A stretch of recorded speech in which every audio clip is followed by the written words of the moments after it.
Halo, naitwa balozi wa serikali ya mbinguni hapa duniani Dr. Gordon Mnewe. Leo naomba nikupe tena ushuhuda ambao ulinitokea mwaka 2010 baada ile 2007. Yule kiumbe wa ajabu aliyetaka kunipa nguvu na aliniambia kwamba niachane na huyu mfalme wa mbinguni. Sasa baada ya kumkatalia mwaka 2010 nikiwa Morogoro mjini, sasa nikiwa nafundisha Kionda Sekondari, baada ya kutoka kule Mvomero Sekondari nikiwa Kionda Sekondari, ndio sehemu ambayo niliamua kuacha kabisa kazi ya ualimu na kuwa mtu ambaye nimejiajiri mwenyewe na kufanya shughuli zangu. Ndipo baadaye nikaja kuhamia Mwanza. Sasa nikiwa mwaka 2010 nikiwa bado mwalimu wa sekondari kule, wakati nilikuwa najaribu kumuuliza mfalme wa mbinguni nini kuhusu hatima ya maisha yangu, kwa sababu kuna kitu kilitokea kwenye maisha yangu kilinipa kama vile dilema ya maisha. Iko kitu kikanifanya mpaka niingie kwenye petition au maombi ya kufunga kwa muda mrefu, na baadaye sasa nikiwa natoka kwenye petition nilitulia, nikiwa nimetulia kwangu, ghafla nilihamishwa tena. Na hiyo nilihamishwa, nilijikuta nilikuwa nashindwa kusema kama nilikuwa nimelala au nilikuwa macho, ila nilikuwa najua kila kinachoendelea. Ilitokea hivi kwamba nilijikuta niko pembeni ya bahari kubwa sana, lakini kwenye hiyo bahari kule mbele nilikuwa nasikia na shuhudia ndani mwangu kuna maisha makubwa, lakini huku niliko kuna maisha duni sana. Sasa wakati nawaza nitafikaje na maisha magumu, pembeni ghafla nikaona kuna vijana wa kike na kiume walikuwa wanaogelea hapo pembeni ya bahari. Sasa wakati wanaogelea, mimi nikaamua kuwafuata, nikamwambia jamani, hebu muaminini mfalme Yesu kwa sababu hizi nyakati za mwisho. Mimi niliwatamkia neno hili, niliwaambia mimi nina roho ya Nuhu, kwa sababu sije watu wakaingia kwenye safina. Of course nilikuwa naongea katika lugha ya Kilokole kwa sababu ndio nimekulia huko, nimelelewa huko, ndio nilikuwa naongea lugha kama ya Kipentekoste wanavyoongeaga, kwamba sije kwamba mkachelewa kupanda safina. Nikawaambia hebu muamini Bwana Yesu. Wale watu wakaniambia, Bunewe, sisi tunakujua, utatuambia nini? Kile kitendo cha kuniambia hivyo kilinichukiza sana, nikaona wamenidharau. Niliamua sasa bora nife. Kwa hiyo nikaamua kuyafuata yale maji ili nitumbukie nife. Wakati natumbukia ili kwenye ile bahari nife, ghafla sikutumbukia, nikasikia kama vile nimeinuliwa kwenye yale maji juu. Sasa yani sijatumbukia kwenye maji, nimeinuliwa juu, naanza kupelekwa kuvuka yale maji. Ni bahari ya muda mrefu, ilichukua muda mrefu sana. Nilikuwa naangalia hivi, naona chini ya maji, nilikuwa na wasiwasi, sasa hapa nikiachiwa hichi kilichonibeba ni nini? Kinaachia, lakini wananivusha juu, nikaa naona niko juu na paa naenda, naona maji muda mrefu, tumesafiri kwenye maji. Baada ya kusafiri kwenye maji muda mrefu, ndio tukakutana na nchi kavu. Ile nchi kavu ilikuwa ni nchi ya vilima. Sasa katika ile nchi ya vilima, sasa nilikuwa ndio nashuka chini, ndio sehemu ambayo natakiwa kufika.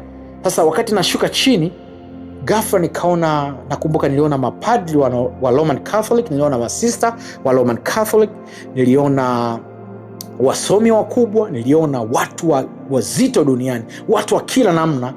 Eti wanaponiona mimi wananisujudia chini, wanasema eti Bwana Yesu amerudi. Sasa wanasujudu kwamba wananiona mimi ndio Bwana Yesu. Kwa hiyo wakati nashuka sasa kutokea huko nilikokuwa nimetolewa, kwa hiyo watu wengi wakaanza kuninamia, karibu dunia nzima wananinamia, wanasujudu, wanasema mfalme Yesu karudi. Sasa mimi nikiwa juu naambia mimi sio Bwana Yesu, na wakatalia. Naambia mimi sio Bwana Yesu, mimi ni mtumishi wake tu, amenituma, ila sio Bwana Yesu. Watu hawaamini, wanaendelea. Nikaona wale masista, mapadri, watu wa dini mbalimbali wanasujudu namna hii. Nikamwambia hapana, mimi sio mfalme Yesu, mimi ni mtumishi wake tu, msiogope. Nimetumwa, msiogope. Sasa wakati hiyo hali inaishirizia, ghafla nikarudi katika hali ya kawaida. Nikasema hiki ni kitu gani? Watu dunia nzima wananinamia, wanasema, wananiambia mimi ni Bwana Yesu. Nikasikia sauti inaniambia kwamba tunakuandaa kwa ajili ya ujumbe mzito ambao tunakwenda kuachilia duniani hivi punde, kwa ajili ya ujumbe ambao wa nyakati za mwisho ambao utakuja kumleta mfalme Yesu. Baada ya kusikia ile jumbe, mimi nikajidhalau, nikaona nikasema haya itakuwa ni mashetani. Sasa mimi niandaliwe ni kwa ajili ya ujumbe eti dunia nzima? Inawezekana vipi? Mtu mwenyewe kwanza mimi ni mwalimu tu wa sekondari, sina mbele wala nyuma, sieleweki maisha yangu hivi. Nikaona haya mashetani kama yanataka kunichezea, labda saizi yamekuja tena kwa ufunuo mwingine, anataka kuniingiza pabaya. Basi nikarudi sasa, nikaanza kutafakari nyumbani, sasa mimi nchi ya vilima ndio nakwenda kuinuliwa, watu wananisujudia.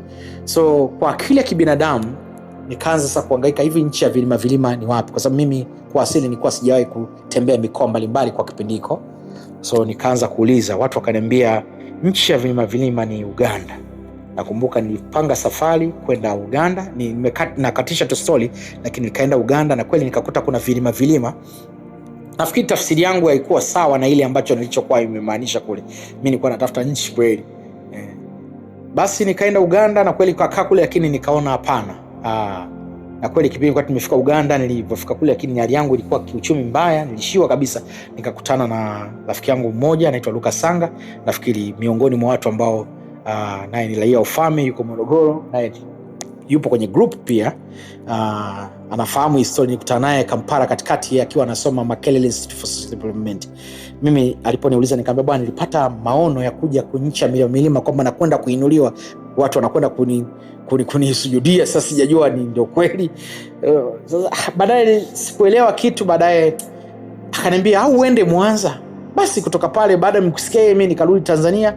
Baadaye ndio nikaja kuingia Mwanza, nikakaa muda mrefu tangia mwaka 2010. Nilipofika Mwanza nilikaa muda mrefu sana, sikuona chochote. Niliteseka sana Mwanza kwa sababu nilikuwa nimeacha kazi hiyo ya walimu. Niliacha kazi ya walimu kwa sababu ya kutafuta nchi ya milima, lakini sikuwa na maandalizi ya kibiashara chochote.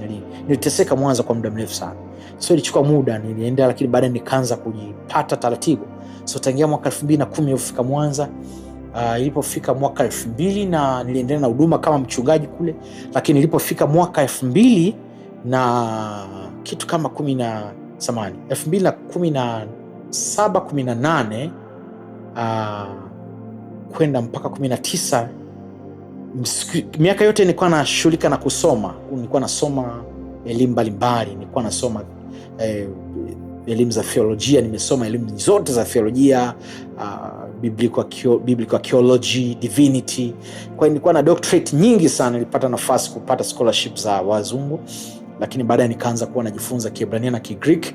Baadaye nikaanza kujifunza, ndio nilipofika mwaka 2018 19 kuanzia mwaka 2018 19 ndipo nilipata mbingu ikaanza kunipa ufunuo juu ya elimu ya ufalme. Nikaanza sasa kuanza kuwa naona vitu. Kwanza niliambiwa kabisa kwamba lazima tuibadilishe hii Biblia, ina makosa mengi. Nilijiogopa kwa sababu nikaona hii kazi kubwa, kwanza ina makosa, watu watanielewa dunia, lakini ilinisisitiza sana. Ndio nikaanza kusoma sasa Kiebrania, Kigreek, nikaanza kuchambua, nikaanza kuona kweli, nikaanza kugundua Biblia ina makosa. So ndio safari ya kuanza kuchambua Biblia na kuanza kujifunza ufalme, kuanza kufundishwa na serikali ya mbinguni ufunuo juu ya ufalme. Ilianza hiyo mwaka 2017 18. Nikaenda nikaa chini na najifunza. Sikuwa na mwalimu kwa sababu hakuwa na mwalimu wa ufalme, ila mbingu yenyewe ilikuwa inafundisha. Na kwa mfalme Roho Mtakatifu alikuwa ananifafanulia, akaniambia nenda kwenye nchi za kifalme, study concept hizi, soma hizi ni concept. Kwa hiyo nilikuwa naenda hivyo mpaka 2020 nikawa nimemaster vitu vingi sana, kwa sababu ufunuo niliupata kutoka serikali ya mbinguni. 21 22 tukaendelea, ndio unaweza kuona mpaka leo elimu ya ufalme inaendelea. Na kwa hiyo kile ambacho nilikiona mwaka 2010 ndio hiki kinaanza kutokea sasa, kwamba dunia inakwenda kuweza kwa sababu nikiwa katika ile mwaka 2010 niliambia kwamba kuna kitu kinakwenda kubadilika, yani kutapatika mabadiliko makubwa sana yatatokea duniani, ambayo na mimi nitakuwa ni sehemu ya mabadiliko. So ndio maana naanza kuona vitu hivyo sasa, lakini ilichukua muda mrefu sana, sijaona kwa ujazo mkubwa. Lakini tangia mwaka 2010 mpaka sasa hivi imechukua miaka mingi sana, imechukua almost karibu miaka 20 sasa. Na nilikuwa sielewi kinachoendelea, kwa nikagundua kumbe mbingu huwa inamwandaa mtu kwa muda mrefu, na inaweza kuchukua, unaweza kitu kakiona muda miaka 20 iliyopita, lakini kumbe kaja kutokea kweli halisi. Ndio sasa hizi naanza kuona jinsi gani, na nilianza kuona jinsi gani ambavyo wazungu wengi nilipokuwa nafundisha ufalme na uwezo wangu wa uelewa, walikuwa wananishangaa sana, nimejifunza wapi, nimewezaje kujua vitu kama hivyo. Nikaona wazungu wengi, mataifa wengi, watu walikuwa wananishangaa sana. Nakumbuka mara ya kwanza nilikuwa kwenye group moja la wazungu. Hawa ni walikuwa ni maafisa kijeshi waliostaafu jeshi la Marekani, lakini walikuwa ni wachungaji. Kuna concept moja ilikuwa ikiwasumbua. Sasa wakati mimi naelezea, kuna mzungu mmoja Dr. Ken alikuwa ananibishia. Baadaye nilipokuwa anaitwa Dr. Andy, yeye ndio alikuwa tunabishana naye. Baadaye akaja inbox, nikamfunulia, baadaye akagundua kwamba nilikuwa ninachoongea mimi ni cha kweli kuhusiana na hiyo concept katika lugha ya Kigreek. Basi akawatambulisha zaka, akaniambia jamaa, huyu jamaa ana kitu, ana vitu kweli. Akanileta kwenye group, nikaanza kupresent. Wazungu walishangaa sana uwezo wangu wa kupresent vitu na kusema vitu kwa upana sana kwenye lugha ya Kigreek na Kiebrania. So hiyo kitu ndio nikaanza kuona halisi. So baadaye ndo nikaanza kufanya research kubwa juu ya Kingdom, maeneo mengi, kuandika vitabu, kuanza kufanya zoezi la kuanza kuandika upya Biblia, tukatoa hii toleo la ufalme. Kwa hiyo ndio nikaanza kuona vitu halisi, lakini safari ilikuwa ni kwamba ufunuo niliupata tangia mwaka 2010 nikiwa sijui chochote, sina mbele wala nyuma. Ilichukua almost karibu mpaka sasa hivi nimechukua karibu miaka 20 sasa, ndio naanza kuona vitu vinakuja. Lakini niliona watu wasomi, niliona mapadri wa Roman Catholic, watu wa dini mbalimbali, masista, niliona wasomi wakubwa duniani, niliona watu wakubwa, wanasiasa wananinamia, wanasema eti mimi ndio Yesu, nimerudi wakati nashuka kwenye ilani. Ila nikamwambia pana, mimi sio mfalme Yesu, mimi ni mtumishi wake tu. Na baada ya pale ndo nikasikia sauti inaniambia kwamba wanakwenda kunitumia kwa ajili ya kuweza kufanya mapinduzi makubwa duniani juu ya elimu yao pamoja na vitu. Sasa sikuelewa zaidi kipindi kile, lakini saizi ndo naanza kuelewa kuhalisia. Kwa hiyo ndivyo ambavyo mbingu inafanya kazi. Kwa hiyo naomba sana muweze kuelewa hivyo, na najua kabisa hii testimony, ushuhuda utawasaidia sana. Kwa hiyo ni muhimu sana kuelewa. Inawezekana pia kuna vitu ulioambiwa muda mrefu huwa vinachukua muda pia. Kwa hiyo unaweza kuona kitu kama hiko. Asante. Naitwa Dr. Gordon Gunewe. Serikali ya mbinguni umpe maisha. Kama una swali basi unaweza ukaniuliza. Asante.